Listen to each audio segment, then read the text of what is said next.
Um,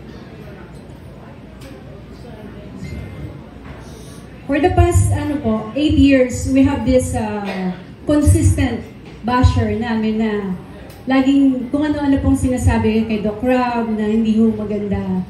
Siyempre ako, asawa niya ako, masakit para sa akin po yun dahil ako po yung nagdala sa asawa ko dito.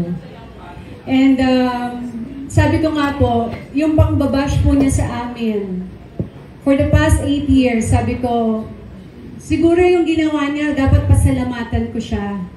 Dahil sa ginawa niya, mas pinopromote niya kami.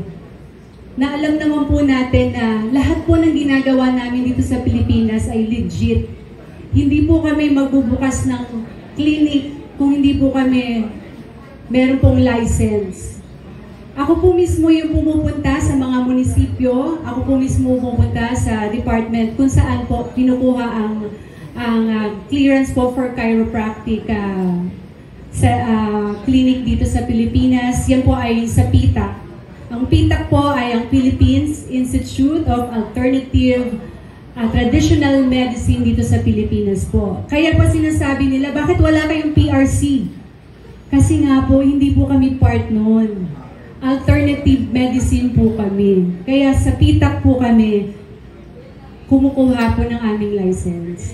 Kaya wag kaming i-bash na parang tinatawag nila kami na Dr. Kwak-Kwak. Ang sakit po nun.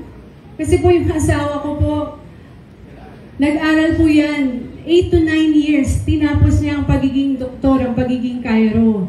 So hindi po yan kaya masakit po para sa amin na iba to po yun na ganong hindi maganda. Kaya, pero again, sabi mo nga po, paano ko po tinitake? I don't read. Minsan po mas maganda yung natin alam kung ano po yung mga sinasabi sa atin. We just need to continue yung mga gusto natin gawin sa buhay na makakatulong po tayo sa kapwa natin. Yun lang po.